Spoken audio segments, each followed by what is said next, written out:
What's up, everybody? Welcome to the Guna channel and my second attempt at a live this evening. The first one, a little bit of a gremlin in the machine. We are back on the old format of StreamYard. I am going to work out how to stream through YouTube's system, but I'm not a techie. This live, is about really today's news, which I will read from the Mail, that Bukayo Saka leaves the England camp in double injury blow to Gareth Southgate ahead of the upcoming friendlies with Brazil and Belgium, along with captain Harry Kane, it's worth pointing out, who's also a doubt for Saturday. Now, it's understood that the Arsenal star has left the camp with an unspecified injury. And the Three Lions will also be without Harry Kane for their match against Brazil. England's Euro 2014 was incredible on paper, but they didn't win. And this this summer is their follow-up story. Now, I might just be a hugely cynical person, but is this a real injury crisis? We know from earlier in the week that Gabriel is out with a foot injury that no one knows too much about, and Martinelli was ruled out ever since the Sheffield United game because he got a laceration to his foot. All right, Sean, how you doing? So is this a worry? Are you worried going into arguably the biggest game of the season? I mean, if you're an England fan, are you worried that Harry Kane's not available, that Bukayo Saka's not available? Are we in danger of losing these games against Belgium and Brazil? Does anyone really care?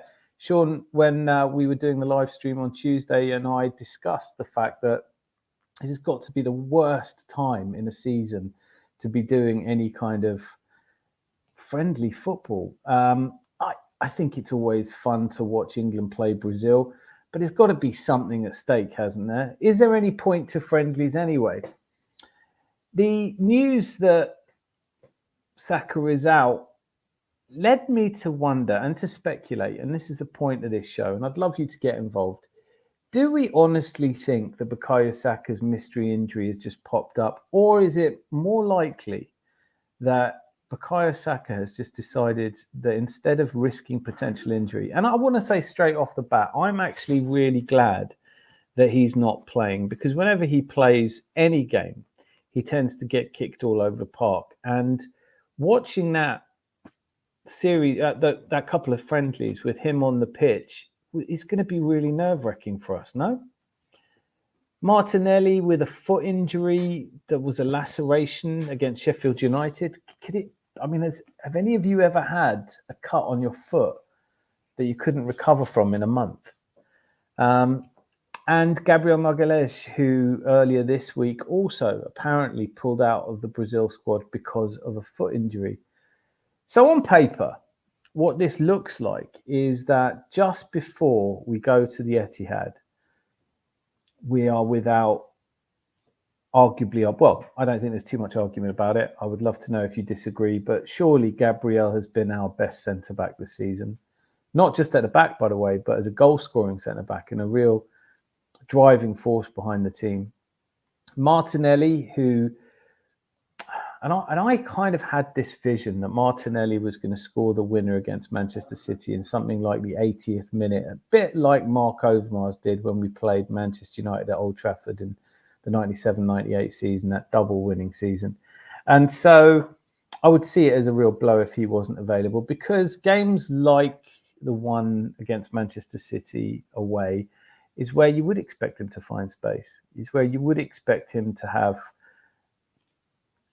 an ability to run past players. And frankly, as good as Kyle Walker is, and perhaps we can talk about that in a little while, is he England's best right back? But as good as he is, you want Martinelli running at him, don't you? So what would our lineup look like if we didn't have Saka on the right, Martinelli on the left? We do have players. Obviously, you could bring in Trossard on the left. You could play Jesus on the right. There are combinations, of course. We do have, although he doesn't ever seem to really play, we have Reece Nelson who can play on either side.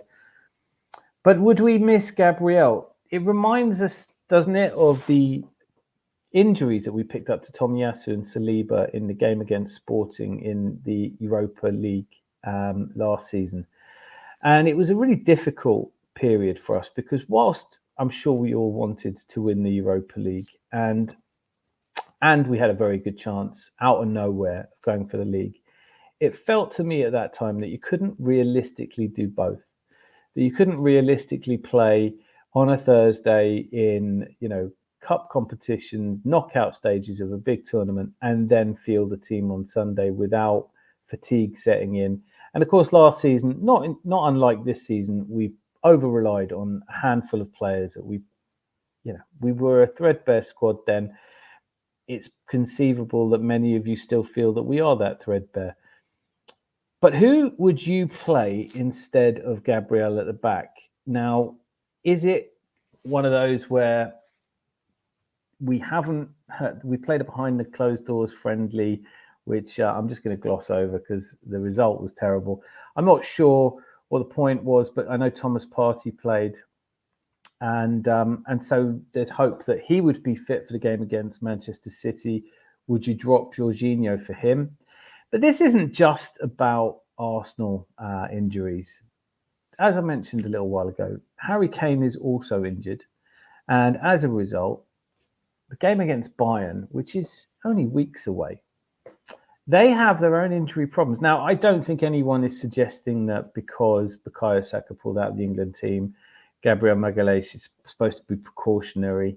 But, the Brazil team are training at the Sober Reality or London Colney. And so he's clearly not going to be able to train if he's too injured for the Brazil squad. They're not going to want to see him training for Arsenal. But as I said, Bayern Munich have their own injury worries, and that is Harry Kane, obviously, who's not necessarily going to be fit for the game against Brazil on Saturday, may yet play against Belgium on Tuesday.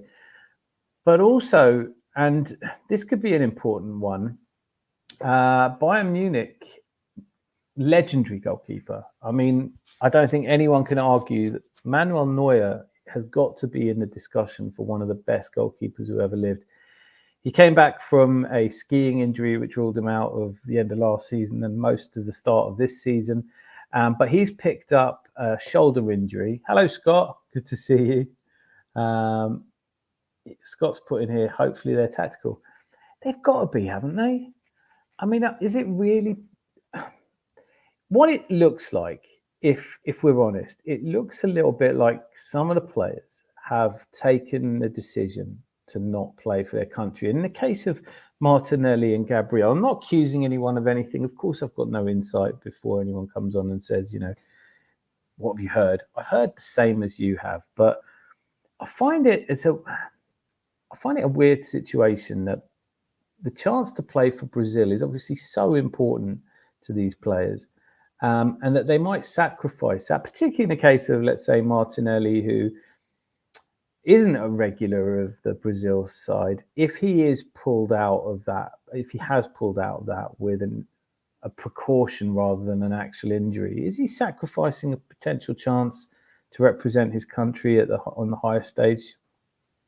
It's a tough one. I'm not sure how to feel about this, but it does strike me that there are a whole host of players who are withdrawing themselves with injuries that seem to come out of nowhere. I mean, after all, Bukayo Saka wasn't injured in the last game. There was no talk about him being injured, but according to the news, according to the speculation in papers like the Mail, he had turned up to England training camp with an injury. So is it true that Bukayo Saka is injured, or is Bukayo Saka, and this again costs we're talking about Ben White as well, and does that cast some light on what he was doing? Maybe he had removed himself from eligibility for the forthcoming games against Brazil and Belgium just so that he could be available for Arsenal and the game against Manchester City. There are a whole host of players who are seemingly picking up these injuries, whether it's Manuel Neuer or Harry Kane, Bukayo Saka, Gabriel, Martinelli, Odegaard. Sorry, not Odegaard. Thank God. But that, for me, it just feels, and part of it is that we, in Arteta, is very, he's very tight-lipped about these things. Doesn't really give a lot away. So, is this injury crisis real? I'm going to start off by saying that I would be hugely surprised if all three of the Arsenal players that are not fit aren't playing at the Etihad. I'd also be hugely surprised if Thomas Partey starts, and apparently today, Jurrien Timber has been ruled out as well. Here we go. Scott, I'm not sure how true it is, but some posts were saying Gabi has inflamed Achilles, which is manageable to play, but would need an op eventually. Yeah, I mean, I saw the same things. Do you play through that? Can you play through that? It's a difficult one. Clearly, he's getting good medical advice, and it's not, I know we're in the run-in to the end of the season, but we have 10 fixtures in the league, hopefully 4 fixtures in the Champions League. He's hugely important. I want to ask, do you think he's as important to this title run-in as Saliba seemed to be to last season's? When we went to the Etihad last season, and this will take me on to discussing how much stronger the squad is than it was last season, and the bench, which I've seen other podcasts where people have been really angry about how poor our bench is. I don't think it is as poor as all that, and I think there's a real tendency to overlook the past, or to look at the past with rose-tinted glasses. It's worth remembering that the Invincibles didn't have a perfect bench. Of course, there were fewer subs allowed, and the bench was shorter, down to 5 possible substitutes. But Pascal Sigan was on that bench. You know, Invincible season is not remembered as the squad with Pascal Sigan in it, but he was there. Not, I think, with the exception of Manchester City, it's not unusual to have a bench which isn't entirely world class. It's hard for me to think of a Premier League side who doesn't have players on the bench that probably aren't quite good enough. That's the whole point of the bench, whether it's Liverpool's youngsters, many of whom may turn out to be world class and many of whom may not. Does the squad going up to Manchester City without Saka, Martinelli and Gabriel mean that our chances of getting 3 points or even a point out of that have gone completely? Want to know what you think on that. I think last season when we had Holding up against Erling Haaland, it always felt like a huge mismatch. In fairness, he'd played really well in the FA Cup game, Holding I'm talking about, and Erling Haaland has his own injury problems as well. It feels like what we're getting to, if I'm honest, it feels like we're getting to a crossroads with international football where the draw of the Premier League is so great, and what we're racing toward here is so important to so many clubs, Liverpool, Arsenal and Manchester City, that you can't really justify sending, Sean made this point in the live on Tuesday, you know, we pay their wages. I think that the chance to represent your country is going to be too important for most players ever to turn down. But Ben White did it, and there's been a lot of comments on the video I did around Ben White, and maybe this is a good time. I wanted to kind of go through some of those anyway, so that we can kind of get an idea what people are saying about it. A lot of people on our channel came down very much on the side of Ben White. But here's Harry FM1 saying, personally, I think Arteta has turned his head. Gabriel's pulled out as well with Brazil. There'll be another, probably Saliba, Rice or Saka, all key players for him and his league ambitions. So, you know, that was a comment from a day ago talking about the fact that, you know, players were withdrawing from their international sides to be ready for this game. If you're Bukayo Saka or if you're Gabriel Martinelli or Gabriel Margalez, has there been a bigger game in your history? If it's true, as you know, as you say, Scott, you know, man from tomorrow. I'm not sure how true it is, but some posts were saying Gabi has an inflamed Achilles. If that's true, if he's been playing through discomfort in the way that Ben White was before the Dubai break, and I think we can all agree he's played much better since he came back from Dubai. Bit of rest seems to have done him good. If that's the case with Gabriel as well, I'm all for it. But we are in a situation now where, in a way that I don't remember ever having happened before, players are saying, I'm going to sit this international out. Much as I'd like to play against England at Wembley, and if you're a professional, if you're a Brazilian footballer playing your football in England, then surely that's a big game. And, you know, if it was a precursor to the summer tournaments, then this would make sense. There's not really a lot we're going to learn about our England team in this series of friendlies, these two friendlies. There's not much that Brazil are going to learn about their team. They're already in a lot of trouble, and they haven't been playing anything like as well as Brazil of old. Depending on who plays, I actually think England, maybe it is a great game for England, just to give us all an idea of how likely it is that we are. I think we're most people's favourites going into the Euros, but it's England. You never know, do you?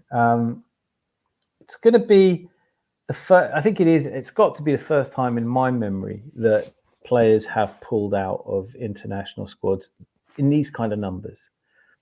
There are a lot of injuries, and not just, as I said, not just to the England players and Brazil players, but Manuel Neuer has suffered an injury. Could it be possible that he's not fit for the game against Arsenal? I'm doing a video this weekend on a real breakdown of Bayern Munich, what we're going to be up against, how they're going to play.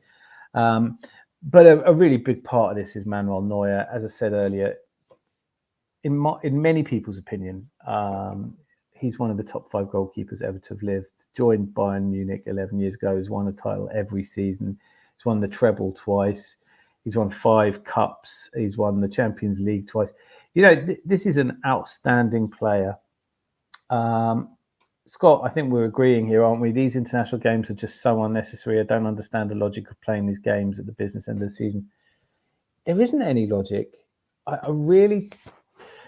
think they're just prestige games to try and raise the profile. Increasingly, and, you know, we talk about it, we joke about it a lot on this channel, you know, when you've been on, when Sean's been on, Glenn, and everyone at some point or other has said, look, most of us don't really watch international football, not with anything like the fervour or passion that we watch Arsenal. And of course, not everybody who watches Arsenal is an England fan either. So these are pointless friendlies. I think we can all agree on that. But it comes to something when the friendlies are so pointless that players would countenance dropping out of them. It also makes me wonder if it wouldn't have just made more sense for Ben White to pretend he had an injury rather than just saying he was reticent to play for England. That rolls on, and I'm going to dive back into the comments. There have been some really great ones. The Sunbed, this is from Into the Multiverse 1033. There is only one Into the Multiverse on this channel. No need for the 1033. But the Sunbed kid will play again once Southgate gets hoofed after the Euros. How fun as well would it be if Southgate, if all the rumours are true, and that Sir Jim Radcliffe actually wants Gareth Southgate to be the next manager of Manchester United? Give us a like in the comments, and hit the like button if you really want to see that. That's a big one for me. I would absolutely love to. I mean, managing Middlesbrough, managing England, managing Manchester United, what would have been his biggest job? Here we go. Mark-OM3CL. He probably don't want it interfering with how he plays at Arsenal and getting burned out. He's up and down the wing constantly helping midfield. This is obviously about Ben White not playing. Here's another one, Buzz HF8JL. In my opinion, Ben White has improved by about 25% this season and lately has been a beast, especially in his support play alongside Bakaya. Long may it continue. I agree. Watching the video of Gareth Southgate, this is Jayhawk720. I really like this comment, Jayhawk. Watching the video of Gareth Southgate convinces me he's not really telling the full story. He says he'll never leave the door open. He says he will leave the door open for Ben White. He might have picked him for the squad in the past, or if he had him in the squad this time, doesn't mean he will play him. Why won't Southgate say what the problem is instead of the nonsense about leaving the door open? All good questions. But looking at the way that Saka's handled it, he's just handled it better.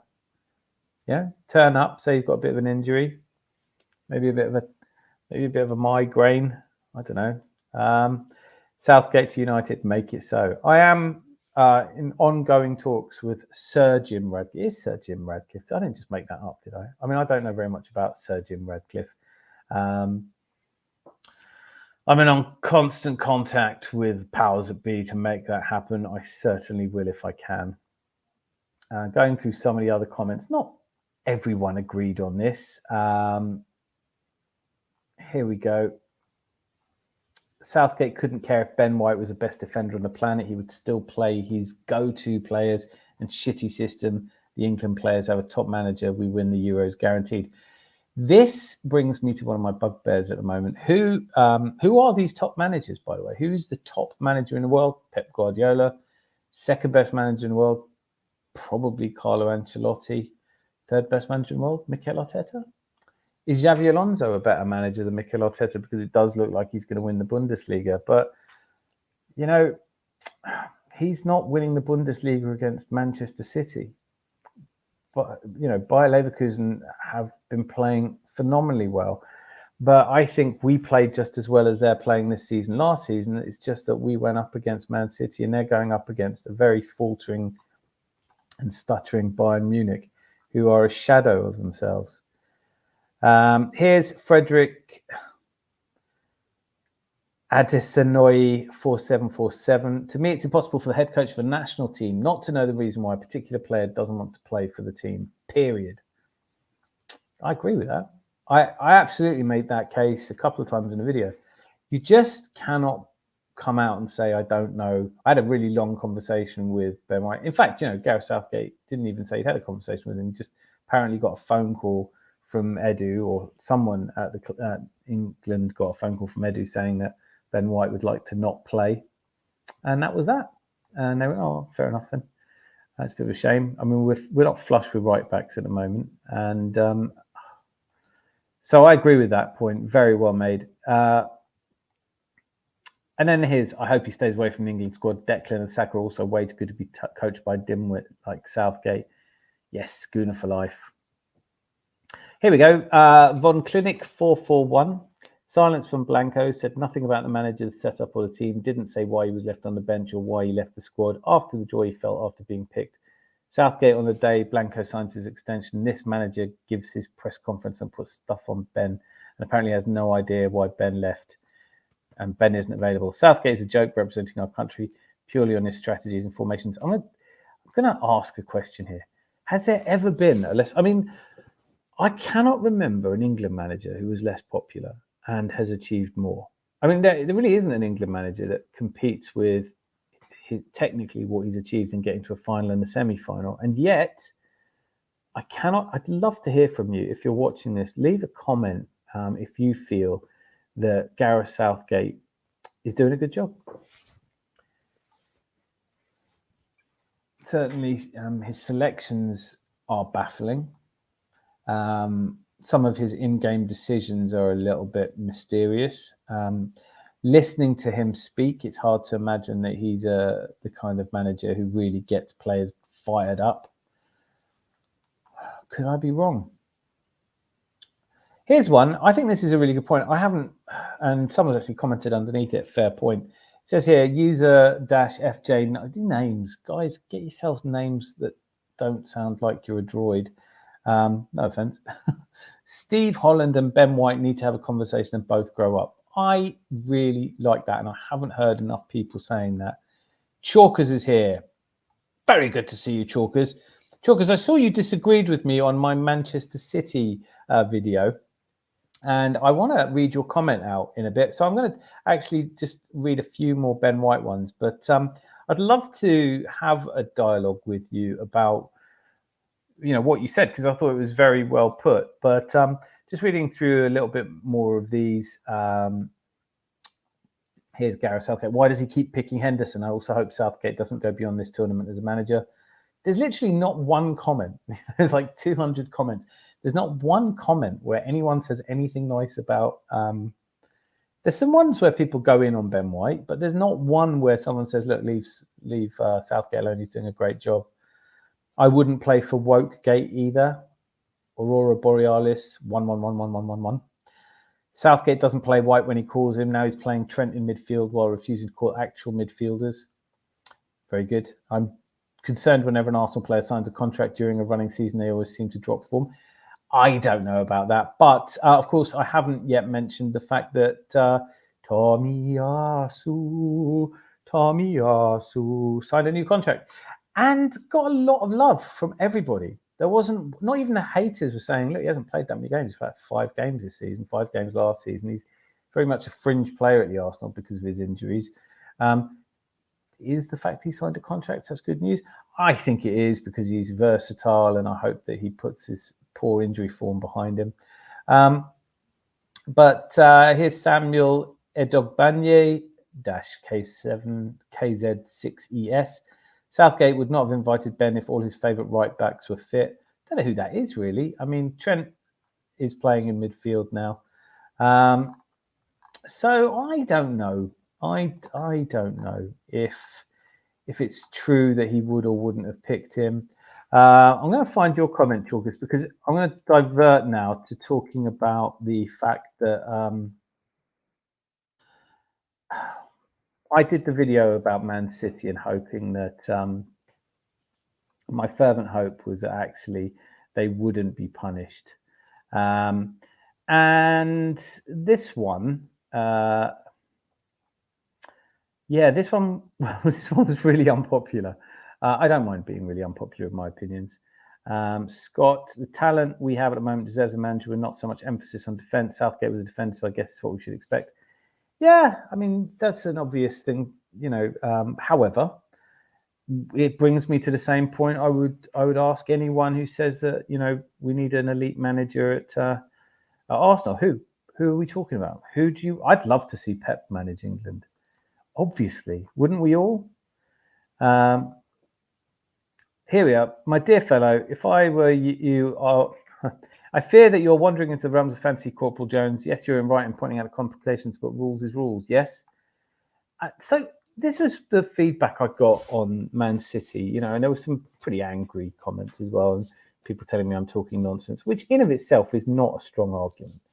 It's an ad hominem saying, oh, you're talking nonsense. Just tell me why I'm talking nonsense. My overall point was that Manchester City are accused of 115 charges, which break down into 5 chunks, most of which stem from 2009 to 2018, and therefore don't really... And look, I want to say for the record, I do think Manchester City should be punished for these breaches if they're real, because they've broken the law. False accounting, fraud, misrepresenting accounting, these are all fairly serious accusations. And if it's true that Manchester City have done this, it's been instigated by one or several people who must and should face trial for it. But they must have the right to defend themselves and be innocent till proven guilty. And the punishment for what they've done could well be imprisonment, could easily be severe and punitive fines. Although when you're talking about a team the size of Manchester City, what is a level of fine that's acceptable?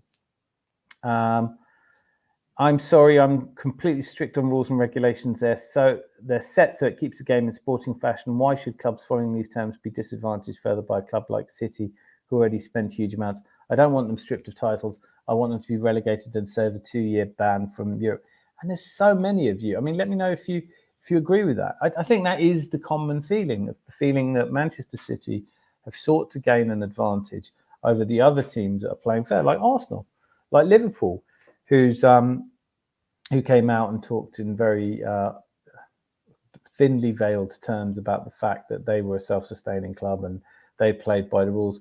But looking at it from a slightly different point of view, Manchester City were nowhere. They were Thaksin Shinawatara's takeover had proven to be a mirage. It wasn't real. There wasn't the money that they'd been promised. They could have gone the other way. It could have been an epic collapse for Manchester City. But instead, they were bought by Sheikh Mansour, who saw in this a chance to expand their portfolio, to own a football club that had so much potential and so much need for investment. And all they were doing was trying to catch up with the likes of Manchester United, who are almost impossible to beat on commercials. Their fan base globally is so strong, their reputation, their history is so strong. What are you supposed to do if you're Man City? Just accept that you're never going to be as big as Man United and give up, or spend some money? I've always said that spending money in of itself doesn't achieve anything. You need to not only spend money, but spend it wisely and invest in the right things. And I think Man City have done that. They've used their money to catch up with teams who are bigger than them. And that's good, isn't it? Or do we just want to see Real Madrid, Barcelona, Bayern Munich, Liverpool, Manchester United, Chelsea? On that point, Chelsea did exactly that. When Chelsea were taken over by Roman Abramovich, they were not a world-beating side. It's always frustrating to me to see so many fans of Chelsea now from all over the world, because they've really just latched onto Chelsea in the last 20 years. There wasn't a Chelsea football club to latch onto before that. So are these profit and sustainability rules basically just a way of stopping new money coming along and buying up every player that they want in the way that Man United used to do?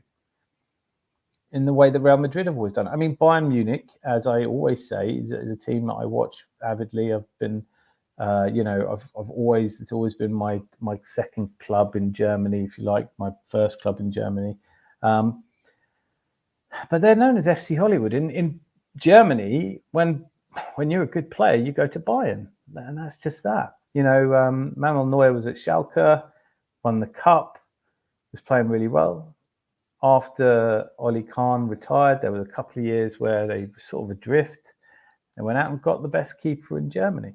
And no one stops Bayern. It's a one-team league. I mean, this season, obviously, Bayer Leverkusen will win the Bundesliga. But then what will happen is Xabi Alonso will be poached by someone else and key players will be. And here, this was a comment from Sci4032, which sometimes people, and I've had this conversation with people who will leave comments and haven't really watched the video. I think that's not probably true in this case, but I want to read this. I think you're conflating two different issues. The results on the field cannot and should not be debated. I don't think they should be stripped of trophies or anything like that. The problem is they weren't a profitable team that didn't build within the rules, and they skipped the steps to success because an oil-rich state decided they didn't have to bring in revenue to spend money. That's the problem. I'm going to pause it there. It was a problem for Blackburn United as well, wasn't it? Blackburn United, so Blackburn Rovers. Blackburn Rovers get more people watching the games on a weekend than live in Blackburn. But the person who loved the club enough, the owner, Jack Walker, decided to pump millions into the club. They signed Alan Shearer and Chris Sutton. There's a period where it looked like they were going to dominate football for a while. It doesn't work out quite like that, but that's what they did. I don't remember people saying they should be stripped of their titles. There were people who were salty about it and said they bought their way. And then it says here, that's the problem. Newcastle is a perfect example of what happens when a team is forced to follow the rules. No, not necessarily, but I totally take your point. Newcastle could also be an example of what happens when you don't quite go and get the very best manager. When your build doesn't involve going, I mean, look, Manchester City went through this. They had Mancini before they had Guardiola, and there was a process. You follow a process. Before that, it was Mark Hughes, and they went through a process. Excuse me. So it's common when we think now about Manchester City to think about the last 5 or 6 years, but it's been a longer process than that. City skipped the steps, and that's unfair. Life's unfair.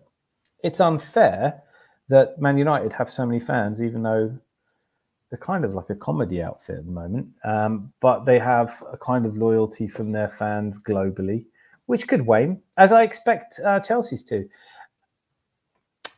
But for me, I stand by the comments I made in the video. I do think that Manchester City shouldn't be punished by having titles stripped, apart from anything else. If they strip Man City of titles, and that means that Liverpool and Arsenal divide up the last 4, trophies, or 3 trophies in this one, how are you going to feel about it? I made a comment that actually all the money Man City spent wasn't the real reason we lost the title. But actually it had as much to do with the fact that we weren't able to We weren't able to keep our end of it up. We weren't able to go out and beat the kind of clubs that we needed to. And then Joe Steele 7, it was one of the less kind comments, said, we lost the games we shouldn't have lost because when we lost a first team player, the drop down in quality from Saliba to Holding, for example, is massive. Man City don't have this problem because of the money they've spent. You're talking nonsense. I don't think that was necessary. And I put, yes, our squad was not strong enough. And listen, yeah, I get it. Our strong wasn't. But we came out of nowhere last season to be title challengers. I don't think that was even in the project. We came out of nowhere, and ultimately, our squad wasn't strong enough. It's probably not strong enough now, to be honest with you. We're kind of performing miracles. How do these good points relate to FFP at Man City?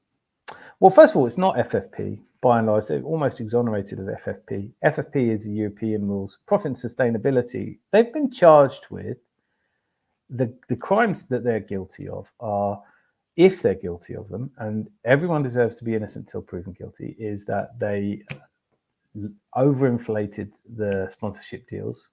And it kind of goes like this, if you own Etihad and you own Man City and you need 10 million sponsorship deal from Etihad. I mean, there's no stopping that. We had the Premier League clubs voting against the idea that people shouldn't be transferred between two clubs within the same ownership group.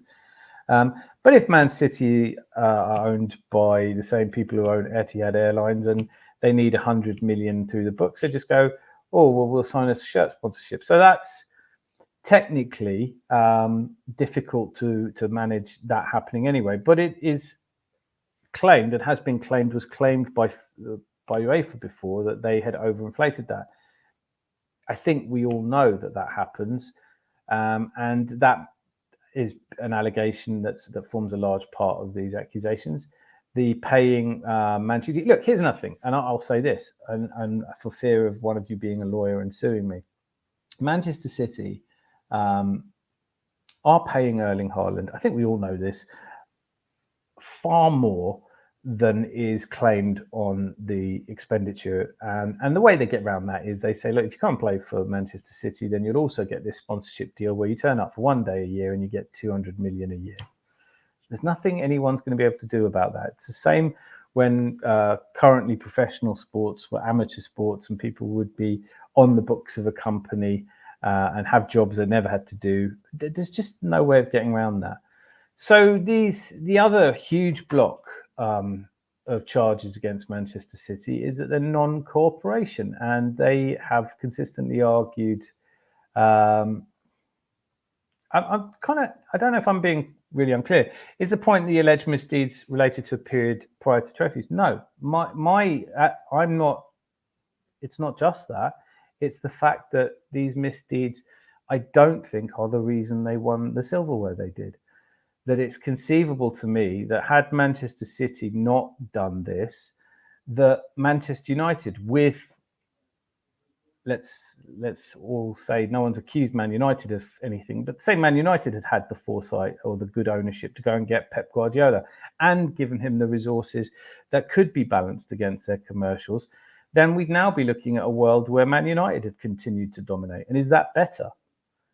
Where's the benefit to football that a guy, that a club can't lift itself up and spend whatever it wants? Where is the advantage to stopping Man City doing this? Real Madrid and Barcelona have been doing this. Juventus, AC Milan, Inter Milan have been doing this. In England, the preeminent club for commercial success, when Arsene Wenger, when a decision was made to move out of Highbury to expand the stadium, it was because at the time we had, by the way, that's a phrase my mum uses a lot, all fur coat and no knickers. Absolutely. But they did this, they did at a time where where it wasn't illegal and no one said they should be stripped of their 2 Champions Leagues. I mean, this is exactly what Chelsea did. They still have a tiny little stadium. They still like the 7th, 8th best attended team in the Premier League. They're still a small club, but they had a Russian oligarch who had gotten his money in very dodgy circumstances And some of the truth of that will still come out, and it looks like it's going to be coming out because Todd Bowley and Clear Lake have presented evidence of misdeed to the various bodies, and must certainly be looking down the barrel of a very serious censure. But Chelsea did this. Jack Walker did this at Blackburn. It's true that if your club is suddenly bought by a very rich person, you jump ahead. How different it could have been if Abramovich had been able to buy Tottenham. And I dread to think. But I remember saying to a good friend of mine at the time, your chickens will come home to roost, because one day the very rich person will leave and you'll be scrambling around. It's always difficult to run your club a sustainable model and watch somebody like Todd Bowley, Abramovich, or Sheikh Mansour for that matter, although he's done it in a much more sensible way, come in and just spend their way ahead of you. That's life though, isn't it? Isn't that what happens throughout the world? What's beautiful about sport is that no amount of money, I mean, just ask Paris Saint-Germain. I keep saying it. If it just came down to who spent the most money, how would you explain the fact that Chelsea only just squeaked past Leicester, a team who faced some serious, who had the same thing? They had a really rich owner come in, tragically no longer with us, but they suffered mightily during COVID. So things change on a dime.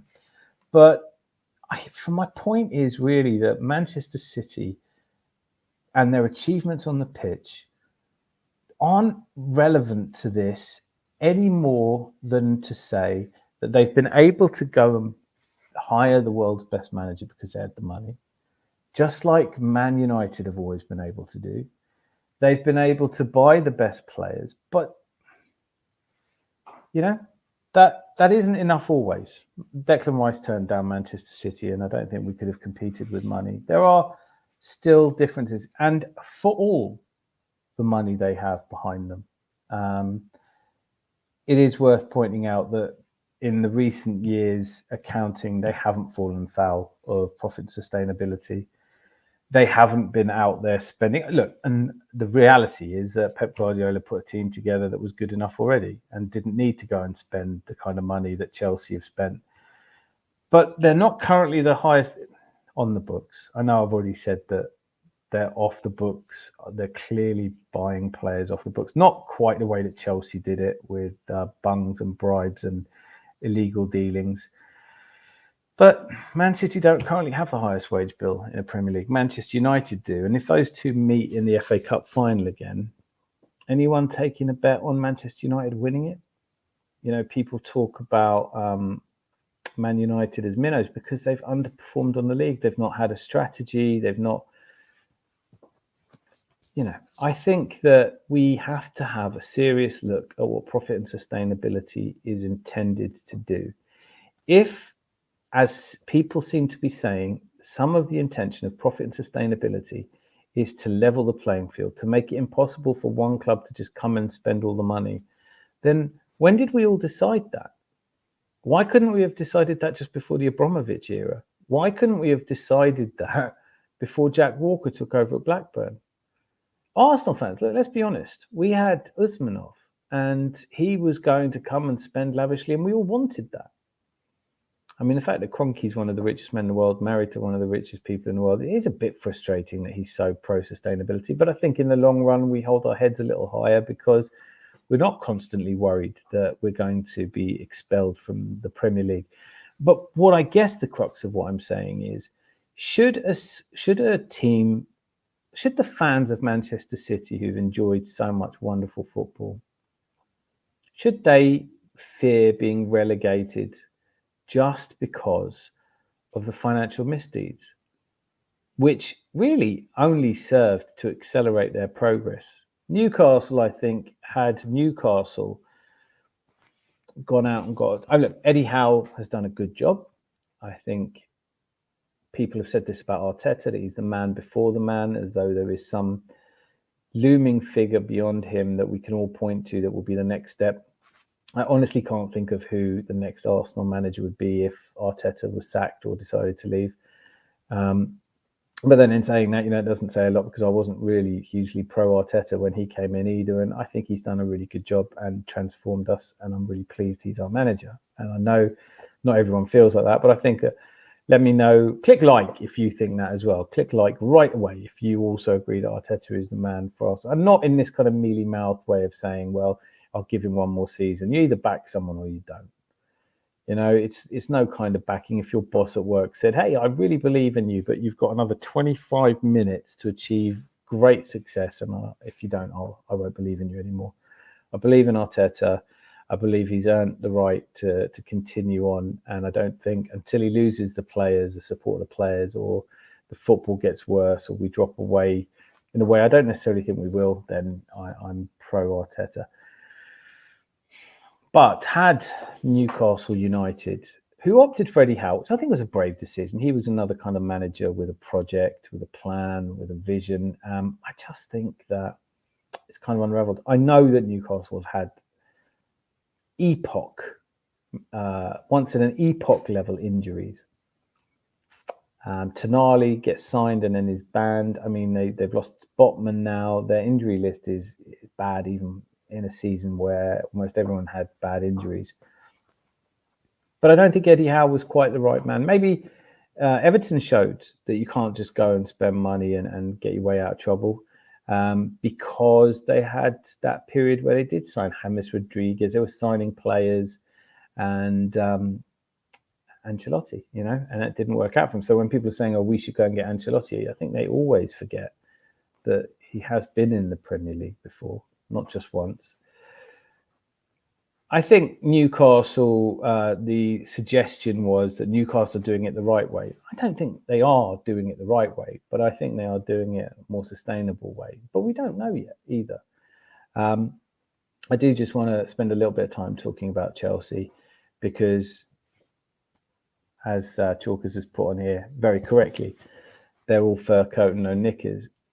The allegations that what seems to be coming out about them, for example, the fact that they were able to put the sale of Mason Mount into last season and therefore balance out last season and avoid any punitive charges, means that they have an absolute mountain to climb. I would not be at all surprised if Chelsea managed to get out of the problems they're in now by selling more players to Saudi Arabia.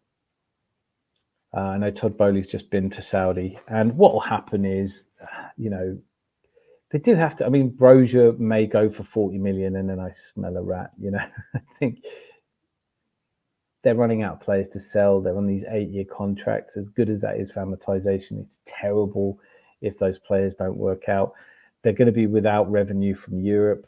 We could be seeing the end of Chelsea as an entity. And then I'd love to hear from Chelsea fans. Going into this experiment when Abramovich took over, if you'd known it was going to end like this, would you have taken it? I know for a lot of us Arsenal fans, the one thing I truly dream of happening is us winning the Champions League. It's been 20 years since we won the Premier League, so I really am torn. Let's do a quick, I'd love to hear your thoughts actually. You can only choose one, Premier League or Champions League. Which one are you picking?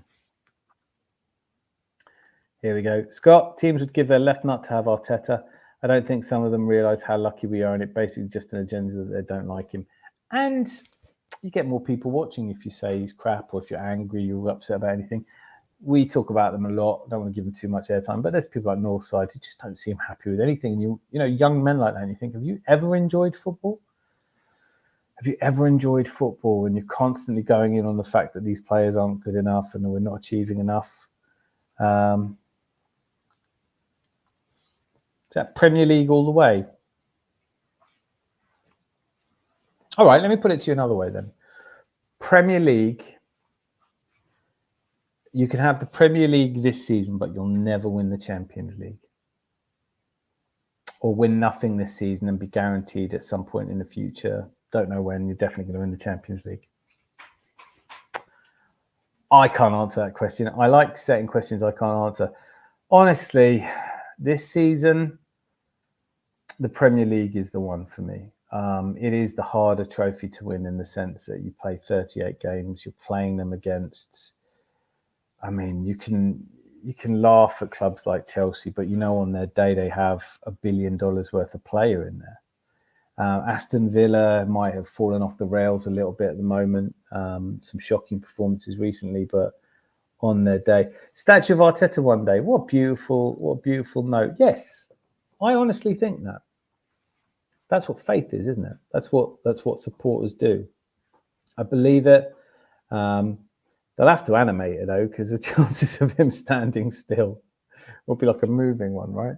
It'll be one of those guys who sprays himself silver in Covent Garden and stands there and suddenly surprises the tourist.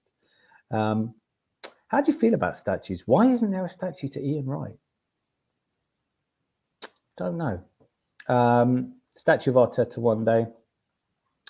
Scott, I'm still going for Premier League. Far harder to win over the European, over the EPL, over the luck of the draw in Champions League. Yeah. Although, I mean, how do we feel about this? I know Sean and I started talking about it. I can't get this thought out of my head. The fact that we are playing Bayern Munich, that so many people think we don't have a chance against Bayern Munich, when I really do think we do. But if we get past Bayern Munich, the run-in at the business end of our season, we're playing either Real Madrid or arguably more likely Manchester City. Games where you can't leave players out, games where the second game of which could easily go to extra time and penalties. And then 3 days after a defeat or a win, you've got to go off and play Tottenham. What is there a point? Can you say this out loud without looking like like being accused of all kinds of hatred? If you can say, look, might be a good thing if we lost to Bayern Munich. I don't think it would be. I think it'd be a terrible thing. I don't think we'll ever have a better chance to avenge the 10-2, some of the performances. I watched the game from 2017 yesterday, highlights of it anyway, and the difference in us now versus us then. We are, I think, rightly we're one of the last 8 teams in the Champions League, but we are third favourite. We're third favourite. So the semi-finals, if you're third favourite, you would expect to make it to the semi-finals. I have a really strong feeling we will. And who can say? I mean, your point, Scott, is brilliant, by the way. It's luck of the draw in the Champions League, but it is also a cup game, right? So over 2 games, could we beat Real Madrid? We've done it before. We have an incredibly good defence, assuming that we keep them all fit. But we also have Yuri and Timber coming back. We have Ben White, who can play at centre-back. Tomiyasu, who looks like he's coming back. Jakob Kivior, who's been playing really well at left-back. But maybe the lineup at the Etihad, if Gabriel is injured, is going to be, say, Tomiyasu, Zinchenko. I would pick Zinchenko, but you might have your own ideas. With Jakob Kivior, Saliba, and Ben White in the back 4 ahead of David Raya. Is David Raya in with a shout of being the league's best goalkeeper? I don't think Ederson's in the running for that, given how many goals he's conceded. I'm not saying he's a bad keeper. Alisson's injury precludes him, I think, from really being part of that. Vicario at Spurs has been great, but, can you be the best keeper in the league if you've shipped goals? And they have been shipping goals as well. I mean, Fulham scored 3 against them. And for all the banter we took off Tottenham fans for losing to Fulham, chickens on that badge seem to have a roost that they've come home to. What kind of a club has a chicken on its crest anyway? It's ridiculous. I think that it's going to be epic. It's great to be in this. Chalkers, EPL, as the CL is in part a knockout competition. Arsene wanted only champions to play each other in home and away Champions League next year. Yeah. Well, I went to my first ever experience of the European Cup was when we played Benfica at Highbury in the end of 91, 92. And came so close. But in those days, it was just champions. And I think there is merit to that idea. There is value to the idea that it should only be the best teams in Europe playing each other. However, glad it isn't, because these are big nights. But it's inching ever closer towards a kind of Super League, isn't it? And next season, I mean, I haven't even got my head around the way that the format's changing. I'm sure there'll be plenty of time to talk about it. Scott, thanks for this. Kivior, Saliba, White, Tommy, if Gabi is out. Yeah, all right. Yeah, I think that's about right. Why Tommy, though? Listen, why does Tomiyasu, I think I'm really glad we've got him, but we haven't seen that much of him for people to love him as much. Is this another case of a player who doesn't play very much, getting all the plaudits and attention because he doesn't play so much? Or is this more a case of something I'm not quite seeing? I think he's played well, but I don't think he's been... certainly we needed him for the game against Manchester City. And it takes me to a point I was talking about earlier where people say, our bench isn't strong enough. Yes. See, this is why I love you, Chalkers. Statues for Vieira, right, McClintock and Mercer. Mercer's before my time. McClintock, I'd love to see. Should get one. You captain a double winning side. But what about Sol Campbell? Sol Campbell is much loved by Arsenal fans. But it is. I do find it weird that he crossed over the way he did. There was someone talking about this online recently, saying that he couldn't understand why he hadn't been invited back to Spurs for an event. He's just saying, because he still sees himself as a legend of the club and he gave so much to that club. It's like, you're off with the fairies there a little bit, aren't you? They want you. They don't want you back. I would only use Zinni to control the games at the 70th minute. It's come to something, I think, when Zinchenko, who's played so many games and been such an integral part of developing us from where we were before he arrived, unable to get into the Champions League, to where we are now, and he's played so many games, and yet people see him as second to not only Jakub Kivior, but also to Tomiyasu. Go figure. You can't prove that with stats, but people will tell you when you can't prove something with stats. Eye test. Agreed. Are you agreeing with me about McClintock? Should we have? We've started the trend of statues now, so we must continue. Certainly Thierry Henry and Bergkamp, absolutely. Tony Adams in that wonderful pose from the Everton game. Would you believe it? Oh, wonderful. Yes. But yeah, I am. Look, one of the first things I did on this channel was a video saying that Ian Wright should have a statue. I fervently believe that. If you're going to have statues to the living, he is a living legend. A true ambassador for the club on the pitch, and has been a tireless ambassador for the club off the pitch. He is just a joy, to have as an Arsenal, as a former legend, as a spokesperson for Arsenal off the pitch. Match of the Day won't be the same without him, but does anyone still watch Match of the Day? Because it seems to sort of become defunct. Are there any other players I'm missing? I'm gonna say, I think, with it rapidly. Here we go. I remember you saying there's any stats, but I'm just worried about his big game defensive blunders. Haven't been that many. The big game defensive blunders, no. He has made defensive errors, but then so has Jurrien Timber, if you go and look at his time at Ajax. Tomiyasu's big game blunder against Manchester City last season. Defenders and goalkeepers make mistakes.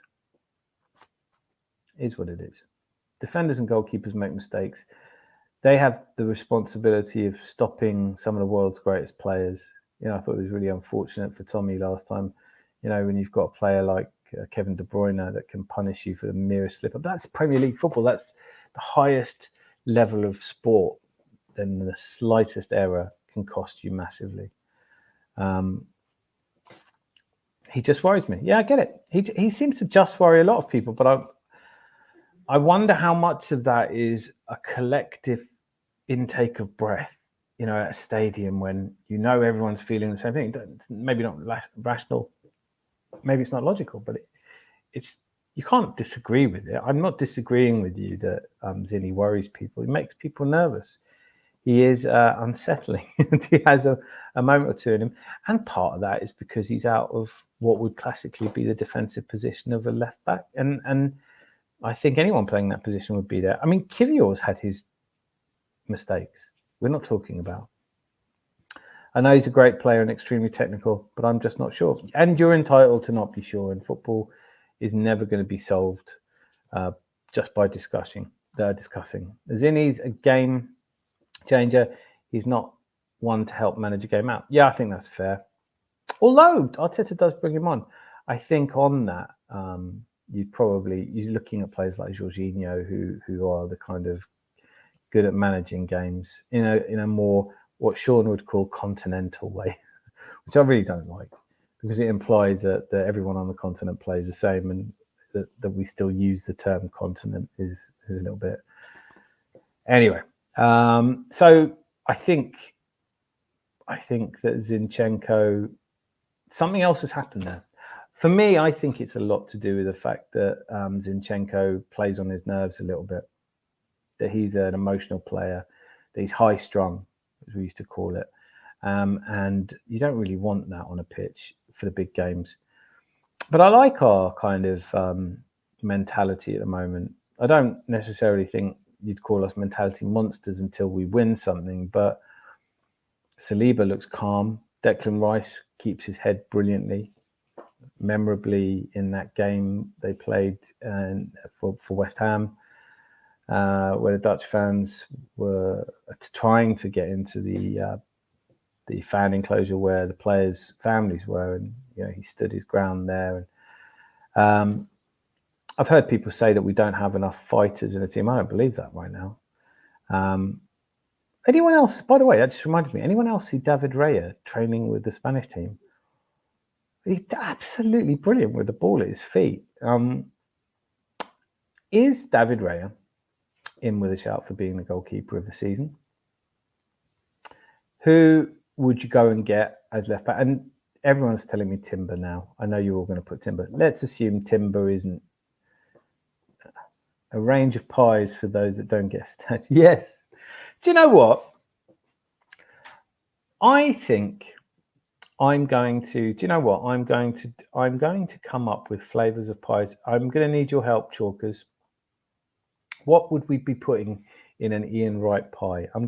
This isn't for now. I'm not going to discuss this now. This would be just a flight of fancy. And I had a big dinner, and but yeah, range of pies, absolutely. The right pie, yeah, range of pies for anyone who doesn't get a statue. Lee Dixon definitely gets a pie. He's not getting a statue. He definitely gets a pie. Steve Bold will get a pie. I mean, we had so many legends at Arsenal that deserve a statue. There wouldn't be room outside the stadium, would there? But certainly there's a few, I think, missing that should be there. George Graham. Kyle was on the show a few weeks back. Oh yeah. Brady, very, very a pie for Sol. Yeah. I've said this before, Chalkers. I missed the Brady era by 3 or 4 years, really. Well, 4 or 5 for his peak, 78, 79, and God, everyone used to go on about Brady. And of course, I've seen Brady since on TV, and it's not the same. But yeah, Chippy, what a player. We had that Irish contingent of the Stapletons, and yeah. So absolutely, pies for Sol. There'd have to be chicken in there somewhere, wouldn't there? But listen, it's Scott Jefford. Do you know what? I would put money on so many young people won't even know who you're talking about. You've shown our age, but we are proud to have years under our belt and grey in our beards. But thank you. Thank you, Chalkers. Thank you, Sean. Thank you, Scott. Thank you so much for your comments. Thank you for making an enjoyable watch along. This was a hastily put together one because the one I was going to do I had some gremlins in the machine. But we are a monetized channel now. So it is possible for me to do these direct through the YouTube platform. I just haven't sat down and worked it out yet. The new fox in the box. So, maybe just a little statue of a fox so everyone knows what it's about. But so it's just me today because I couldn't figure out how to invite anyone using the new system, and then the new system was utterly confusing and didn't work. And look, I've saved you having to watch adverts in the middle of it, which would have probably happened. But next time, if you do watch an advert on this channel, I'll be very grateful if one pops up when a video you're watching, and just give these people a chance to brainwash you into buying something. That's the least you could do for this free content. And I get 1/1,000,000th of a penny every time you watch one. And each 1/1,000,000th of a penny will one day add up. And on that note, I want to say thank you to everybody who's made the Gooner channel what it is right now. I'm hugely grateful. You know I am. Lots of love to all of you. Until I see you again, be lucky and lots of love.